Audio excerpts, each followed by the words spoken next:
It's the third Saturday of the month, which means we are talking about our most recent Game Club episode, Blood Omen Legacy of Kain. I'm your host, Boston, playing this on the PlayStation 1, joined as always by Moonpeer. Wait, did you just say PlayStation 1? Yeah. Yep. Oh. OG PlayStation 1 or PlayStation 1 emulation? OG On the PS5. PlayStation 1 emulated on PS5, but it's like, Okay. it's essentially the regular version. I was confused. I was like, wait, did he really pull out his PlayStation 1 Popped for open this? the And, old like, gray pizza box. Yep. flipped it upside down That's to make sure it didn't overheat. right. Yeah, I know the whole thing. You got it. Hi, and I played this, and this is where things get really fun, on an Asus Ally, but only in the docked version because the regular controller did not sync correctly with the game. Gotcha. And Musum. Yes, I played it on the PS1 on the PS5 version. There you go. Let's talk about the details of the game here. Released November 1st, 1996. Developed by Silicon Knights, who you might remember from the 360 era. Published by Crystal Dynamics. When they proposed 3 games to Crystal Dynamics to be made, it was this game, a never announced game, and 2 Human. And this is the one they went with to create. We won't talk about the rest of the Legacy of Kain games here, because that would take an entire episode of legal disputes here to talk about. Yes. This was released on PlayStation 1 and PC. The PC version came out in 1997. How do we describe this? It's a top-down 2D hack and slash blood drinking RPG. I have a question. Is this a Metroidvania? I would say it definitely has elements of it, for sure, with you cutting like your upgrades and the transformations and unlocking more stuff. I think it definitely has, because Symphony of the Night didn't come out until I think it was 97, if I remember correctly. So this predates kind of that even the term the game that the term came from. So that's interesting. Does that mean that we need to change the definition of that term to a Metroidvania? That's right. We got him. It's not about being the first; it's about being the best. That's right. I mean, standing on the shoulders of giants, truly. Anyways, let's talk about time travel here. Metacritic and OpenCritic didn't exist, so I don't have scores. Look at your local EGM or EGM2 or GameFan to figure out what the scores were. Time travel for 1996. Get ready. I have more than a page worth of games here, because I don't know if you've looked lately. 1996 was a killer. Did you do a year or did you do the month? I did year, because 1996 was too good to avoid talking about some of these games. So, Duke Nukem 3D, if you want to know what I was playing instead of this game. Yep. Mega Man X3, Pokemon Red and Green, Civilization 2, Super Mario RPG, Resident... Red and Green or Red and Blue? Red and Green. For the Pokemon. Red and Green. Was it the second version? Yeah, yes. Resident Evil, the first one. Panzer Dragoon 2 Zwei. Jumping Flash 2, personal favorite of mine, Indiana Jones and his desktop adventures. The first Metal Slug. Final Doom, which is the kind of final version of Doom 1 there. Quake, just dropping the first Quake. Super Mario 64, no big deal. The home releases of Ultimate Mortal Kombat 3, Nights into Dreams, Star Ocean 1, Phantasmagoria Puzzle of Flesh, Tekken 2, Die Hard Trilogy, Jagged Alliance Deadly Games, Magic Carpet 2. Moon and I are probably the only ones that remember Bullfrog's Magic Carpet games. The first Crash Bandicoot. Revelations Persona. Elder Scrolls 2 Daggerfall. Jesus Christ. Yeah. This year. Wipeout XL / Wipeout 2097. A true banger of 1996. 2097 is the... Such a good title for that game. Street Fighter Alpha 2, Heroes of Might and Magic 2, The Succession Wars, Marathon Infinity, Pokemon Blue, Command & Conquer Red Alert, Jesus, Masters of Orion 2, Twisted Metal 2, Destruction Derby 2, Tomb Raider, the first one, Sonic 3D Blast, Donkey Kong Country 3, The First Dead or Alive, Star Wars Shadows of the Empire for the N64, and last but certainly not least, Mario Kart 64. That's just the highlights of 1996, by the way, in case you wanted to know what the best year of the video games was. 1996, a killer. I hate to say this, it wasn't 96. I think it was 97 was my year. It just might be 97, man. Yeah. Let's ask the question we ask every month. Dive deep into the recesses of our memories. Was this game top of the pile, middle of the pack, or overlooked? I've got an easy answer for this, for Okay. me personally. For me, it was definitely overlooked. Because, like, I didn't have a PC. I don't think at the time I had a PlayStation, so I was completely out of touch with anything on that side of things. And to be honest, if you were hearing about PlayStation things, you weren't hearing about Legacy of Kain. You were hearing about Crash Bandicoot. You were hearing about Dead or Alive with them physics. MGS1 is coming out next year. Like, oh my god, look at that thing. I think, for me, this was middle of the pack because a lot of publications were talking about it, and we're talking about EGM and everything. And I remember the game's cover a lot. Like, you saw I saw the game in EB Games and like Circuit City all over the place because everyone was stocking it. But it wasn't a game that I think I understood why I should be interested in it. So I think for me, it's kind of middle of the pack. What about you, Musim? So I mainly knew it in the 90s because all of my friends and myself were excited that you were a vampire that was just going around being a bad person. Like, that was the 90s in particular was we could be a bad guy in a video game. Vampire. Like, that was especially vampires. Like, it was super peak at that point too. It was peak novelty for that moment. And 100%. It's very cringe sometimes looking back at that stuff. But yeah. So before we get into the game itself, let's talk about our next game. I'm going to go a little bit further back in time to 1993, and we're going to play Doom, the very first one. We're not going to play Final Doom. We're not going to play whatever episodes came out after that. We're going to play the first 4 episodes of Doom from 1993. We're not playing 2016's. If you haven't played that, you should go play that. That game's incredible. But we're going to go back to the original, the OG Doom from 1993. I was going to list out what platforms this is available on. Literally all of them. Literally every platform that has come out has had Doom 1 on it.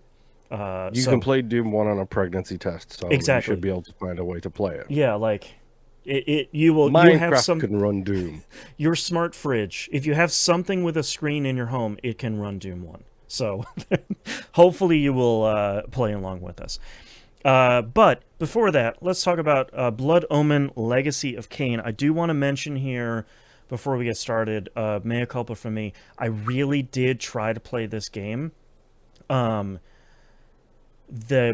behavior of the camera made me want to be violently ill, and I'm watching footage of the game while we're talking about it, and it's making me want to be violently ill again. It's specifically... The camera does something really interesting where when you change directions, the camera kind of swings and snaps to show more of the field in front of your character. So, like, it's kind of always maneuvering and snapping and moving around a lot, and that's what really bothers me a lot. I wish I had played it back in 96 here, because that would not have been a problem For me, 15-year-old me would have been okay with it. 44-year-old me, definitely struggling. So, Yeah. apology. I did watch the whole thing on YouTube for what that is worth. But who wants to go first here? Who wants to start? Hold on. Musum, you do your mea culpa now, please. Okay, yeah. I did not beat it either. I got to the second boss, Malik, and you don't really beat him at the end of that, but I guess spoiler. Did we say the spoilers thing yet? We did. Spoilers for a game from '96. Yes. Spoilers. Anyway, Yeah. I got a little ways past that and then watched a video. It's a very long game, and I was following an FAQ, which maybe I just shouldn't have done that because that I feel like slowed me down a lot. Oh, sure. Yeah. I did beat the game. Right. Literally 45 minutes before we started recording. And I can start, and I want to go full negative first because I do think there is positives about this game. Sure. But I want to address something that it's constantly argued and constantly annoying, and I hate it in modern day discourse. But saying that games were better when they had no instruction is just a downright lie. Yeah. Right. Like, this game does not have waypoints. It does not have guide points. The only thing it does give you is an arrow on the map to where you're supposed to be going, but it doesn't tell you how to get there. Right. At one point, I had to Google the fact that I'd unlocked a fast travel point by looking at a waypoint marker, and I had to travel to the next location in bat form because there was no way to get there otherwise. But it didn't tell me that in the game. Right. It was just like, yeah, go here. How do I go here? Oh, figure it out, kind of thing. For as much as this game has way more speech than I was expecting. So good though, as well. The performances are incredible. It's really good, but like there is a shocking lack of like this is very much the era of like EGM is going to have a big giant walkthrough in it, sort of month over month. You're buying the Prima guide for it because you can't figure out where to go now that you have wolf form or whatever. Like that. And this the is wolf form can jump up hills. Right. Like this knew? is the middle of that era for like laid bare for sure. Yeah, I agree with him on that one. What else you got for negative? I will say the thing that I did like about that whole process is feeling proud of myself when teaching myself things. Like later in the game, there is enemies with red armor that take forever to kill, and they also do so much damage to you. Like, it's really shockingly hard. But if you use your mace on them, they get stunned in 2 hits, and then you can just do the old drainy boo and get rid of them really quick. So, like, teaching, like, there's a dungeon with dolls in it, and you kill the dolls and they come back to life. But if you remember 10 hours ago when you got the flaming sword, the description for the flaming sword says it leaves nothing but ash. So if you kill the dolls with the flaming sword, they don't come back to life. Right. It's nightmarish. And like it's really interesting trying to like peek back through time for 15-year-old me. If I had known what this game is 30 years old. Right, like 30 years old. If I had known what this game was when I was 15, I think this would have been the only thing I had played that entire summer. Like I would have been all the way into this game just because of the exploration, the kind of Metroidvania stuff, the dungeon crawling, and like the repetition of it and the kind of stumbling upon it. I probably would have been okay with. I probably would have had a similar experience I had with the original Metal Gear Solid, which is like my best friend Ben on the bus was telling me all the cool stuff that he had read on a magazine that I didn't have.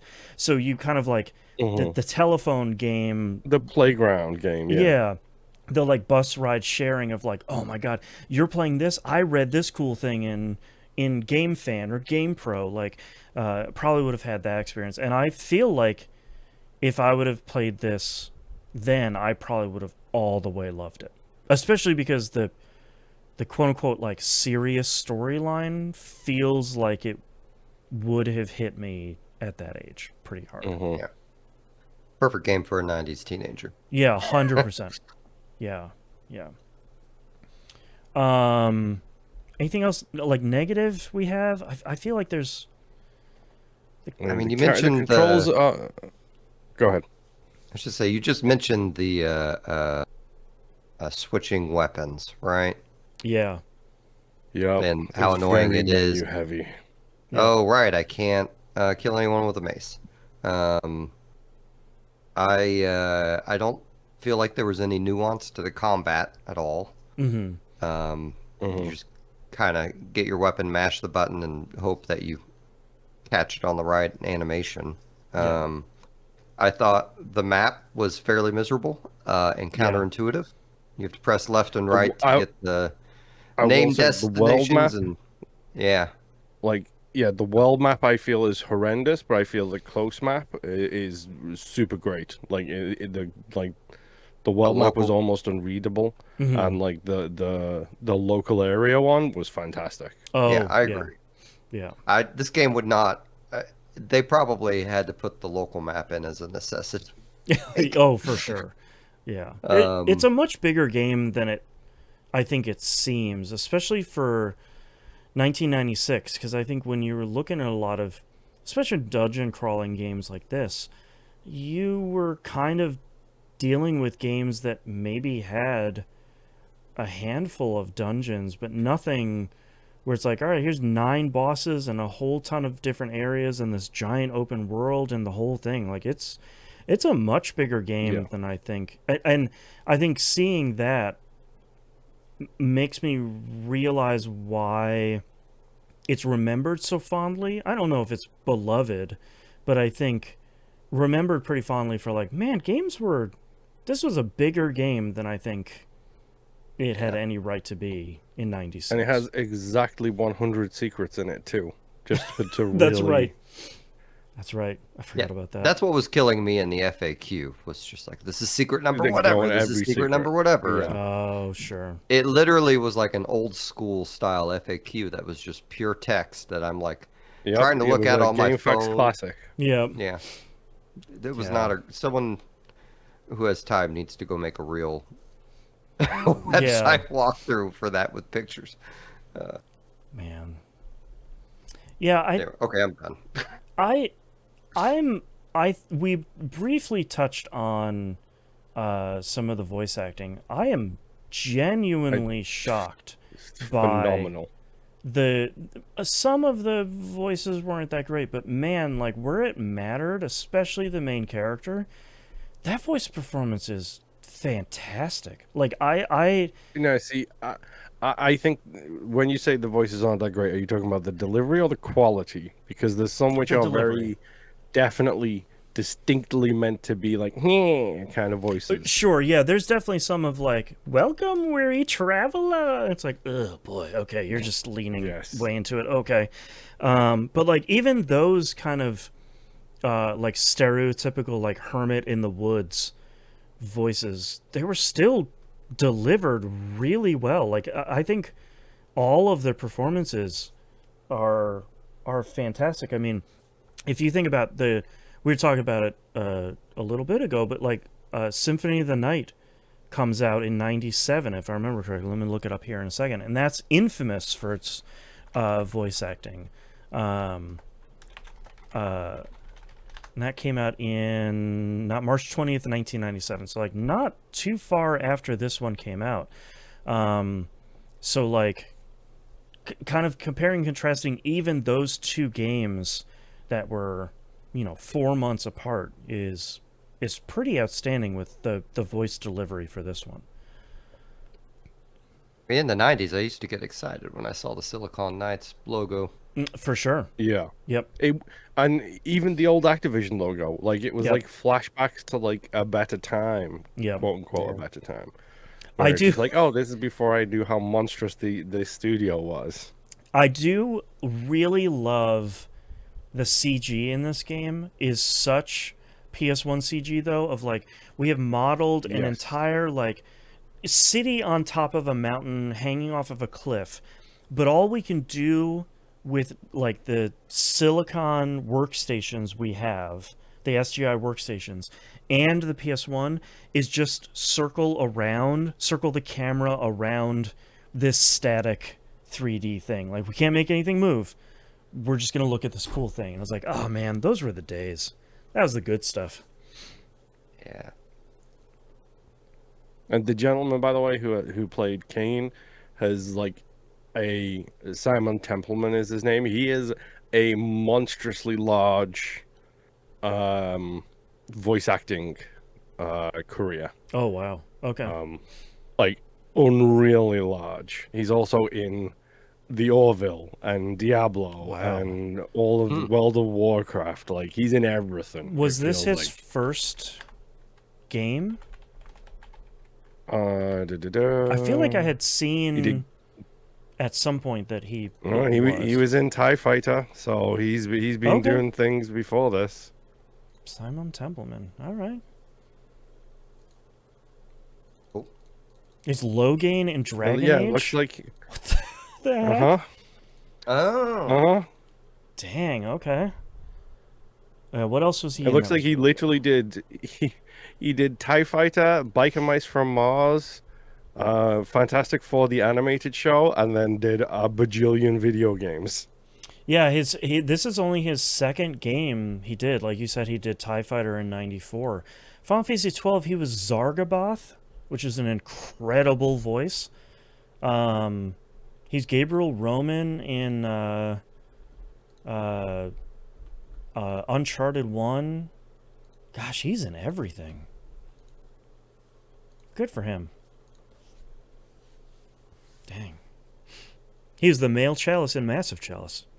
Starring Yeah. Newsom. He is also Mikal Damas and Maya Julius in The Veil Guard, which you are currently playing, Boston. I am. I don't think I've run into either one of those yet. Interesting. Man, what a I mean, fantastic his voice, even with like the It's very distinctive. and like and, even with the super compression of the PS1, still the delivery The and like his delivery presence is is really so good, yeah. good. And credit where it's due as well. It's like it's super unique and it feels of its time. Like Yes. we were all angsty alternative teenagers at that time, and we all know that was the voice of a vampire at the time. And Like, also like in your head, that was what you heard. and it sounded like a nobleman who was losing the battle against vampirism. Of like, I'm not a drink blood, no thank you. Like that's not for me. I'm too good and righteous for that. And then 2 hours later, slurp, slurp, slurp. And then yes, Yeah. by the end, it's like, hey, this guy tried to kill me. Now his blood feeds or regains the soul that his sword took away from me. It's like, so bro, It's so good. So metal, man. I love it. And like that's the thing is like there are genuinely well-written lines in here that are delivered super well that like this is and impressive. the cutscenes too. Like the animation on the cutscenes is cheesy as hell, but I Sure. feel like the delivery, like especially as someone who like.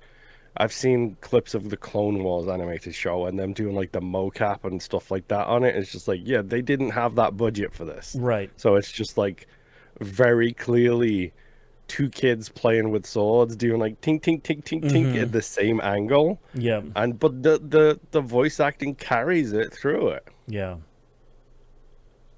Yeah, I found myself more impressed than expected with this game, especially due to its age. Like, look, I love a lot of like we said 96, 97 real great time for video games, and I was playing a lot of them in high school. But I think when you look back at some of these games, especially ones you loved at the time, you try to go play them again, and you're like, oh, this is kind of uncontrollable and unplayable. Like, how did I ever get through this?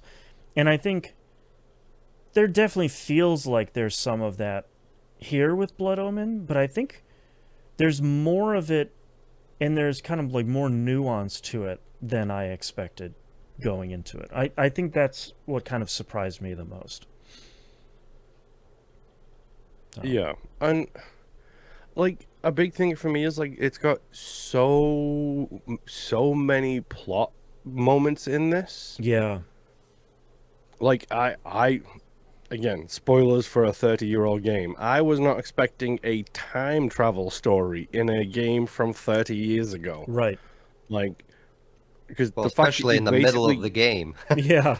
yeah, exactly. Like you get to what you think is the end of the game, and I'll be honest, like it's really close to the end. Like you've only like if you hit that point, you're like 2 dungeons away essentially. Mm-hmm. But like you get to this big end of the game battle against the Nemesis's army, and it's like, hey, time travel, baby, and That's then you right. go back 50 years. That's And so good. Credits to the designers, because they tell that story with the waypoints and the voice acting, but also like the visual cues. Like the statue that you've just walked past like 2 hours ago is now only half constructed, and you're Right. like, wait, hold on a minute, Right. what's going on here? And it turns out that this whole thing was a Morbin plot for Kain to go back and kill the king to bring the end of, like to bring the people against vampires. Yep. Like it's Morbius, by the way, not Morbin Time. That's just me being a dork based on our critical misses seasons. Like I'm shocked at the twists and the turns. Yeah. And it's really interesting too, because I sort of forgot what else Silicon Knights did before this. Like there's a bunch of like Amiga and DOS games. They did The Horde in 1996 as well. And I forgot the next game they made was Eternal Darkness, Sanity's Requiem, which is the game that I think the first game that I played from them on the GameCube. Followed by, of course, Metal Gear Solid: The Twin Snakes, which I had forgotten they had developed.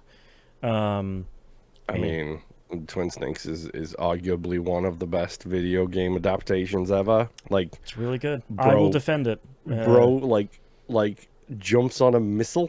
Yeah, it's really, he like kick flips backwards off a missile. It's so good. And then they did Two Human, which I loved, and then X-Men Destiny was their final game. So my introduction to them was a game called Fantasy Empires. Oh, okay.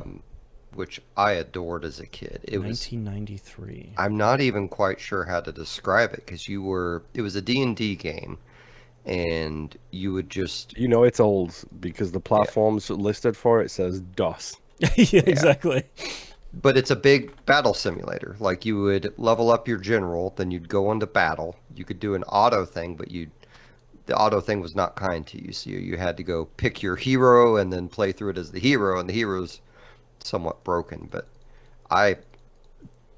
13-year-old me, like, absolutely adored Fantasy Empires. So yeah, it says it's a role-playing fantasy war game, which I think is a really good way of... There's no way it holds up. Like, no, I'm watching some gameplay. Watching some footage here, and it's so early DOS that the playable window is very, very small. Like they have a big UI around. You could tell. For people that maybe weren't alive during then, we didn't have graphics cards, so everything was done on the CPU. And the smaller drawable window the game could have, see when you hit the minus button on Doom, our next game, the faster the game would run. So the less real estate they would draw, the smoother the game would run overall. That's wild. But I was believe it or not, I was a hardcore PC gamer through a good chunk of the 90s. Yeah, ditto. Yeah, I wasn't. All right, let's wrap this up here. Moon, why don't you share your kind of final thoughts here on Blood Omen, Legacy of Kain.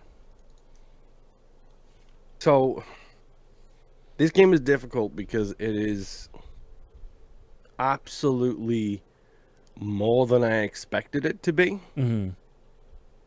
but also very, very, very constrained by its time, its development, its gameplay. I feel it's weird because I can see the developments of the future in this game. Like we said, it's kind of a Metroidvania before that term even exists. Right. Like it's got, like, when you get I love the fact that, for example, when you get the second version of the disguise skill, like when you get the original disguise, you're a peasant. When you get the second version of the disguise skill, you still have access to all of your abilities. So you can, like, be disguised and still, like, use your mace and your spells and stuff like that. Like, there is so much here that is genuinely surprising and great within the constraints of the game. But I don't know if it's worth the 17 hours or whatever it is it took me to beat this game. Like, Right. I don't know if that's worth it. Like, I would absolutely adore to see a remaster of this game. Like, I don't know if you do the full, you do the Soul Reaver trick and you go third person action game with it, but Right. I would love to see a version of this much more modernized, because like I said, I played it on the Ally and, like, the built-in controller wasn't registering, the buttons were not registering correctly, so I had to play it in docked version with the controller connected to it. And then the buttons were just completely the opposite of everything that was set, that was like you'd expect it to be. Yeah, right. So, like, my inventory screen is my right bumper button. Like, it's kind of really weird. Yeah, there's no standardization yet. No. Right. And then when you go into the controls and the options, it's like button 1, button 2, button 3, and it's like, bro, I don't know what any of these buttons You're are. killing me, man. Like, I just don't, I don't know, because the 360 controller doesn't have a manual, but, like, on it, or the Xbox One controller, as the case may be. Right.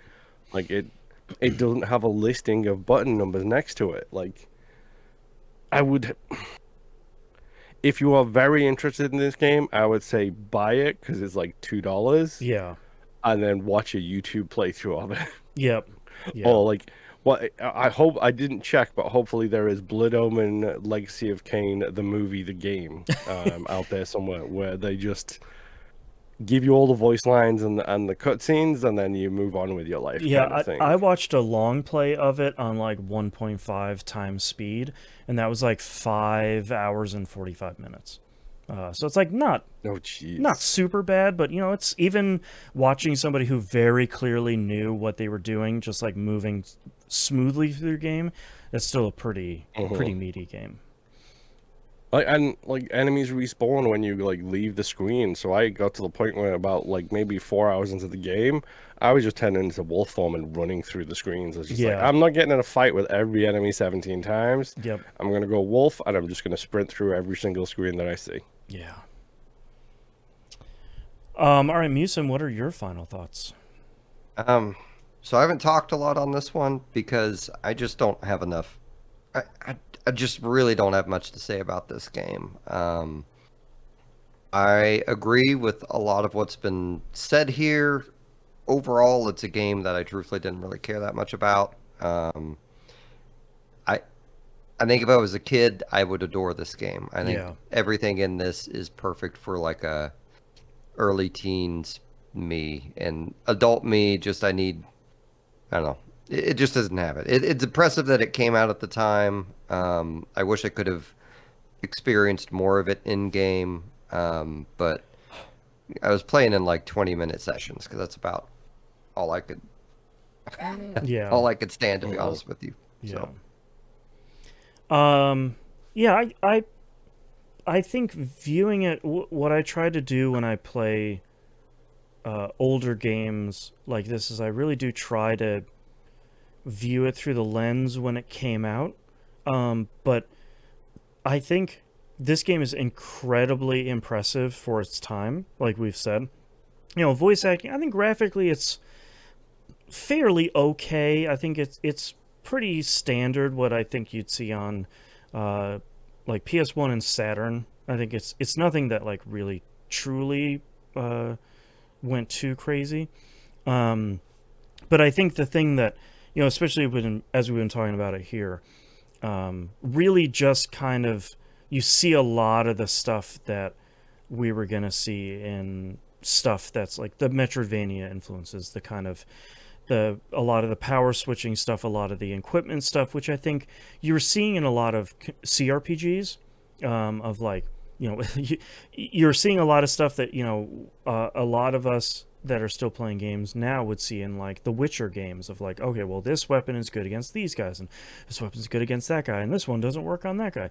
We're sort of seeing a lot of the stuff that was fairly standard in computer RPGs, CRPGs at the time, moving on to consoles and moving on to a platform that historically hasn't had very many of those types of games or very many of those influences. At the time, we were still seeing a significant number of JRPGs, which are very different. The kind of traditional command RPG style, which is very different from what we were seeing from Western RPGs, especially action RPGs like this. So it's kind of interesting to see, looking back, like, dang, this game really, for better and for worse, really did a lot of different stuff in 1996. And I think I will again echo, really wish I had played it back then, because I feel like I would have just explored this world, drinking blood from a bunch of people and being the bad guy for a really long time, and probably would have come on the show and be like, man, I loved this game when I was 15, but gosh, it really doesn't hold up. But man, those memories are still really good. But it's a cool game, and I'm glad we played it. And it is very 1996 for in all regards, which is really cool. I do want to mention again here before we leave that our next game is 1993's Doom. Again, we're just going to play through the original Doom. If anyone wants to play like Final Doom or Episode 5 or whatever, you can go play those as well. But we're really only going to talk about the original release itself. So the first, if I remember correctly, 4 episodes. If it's more episodes than that, then I'll talk about it on the Discord server, discord.tvgp.tv. I think that's it. So thank you very much, everyone, for coming and hanging out with us. And I hope we'll see you all next month. Bye. Bye. Boy.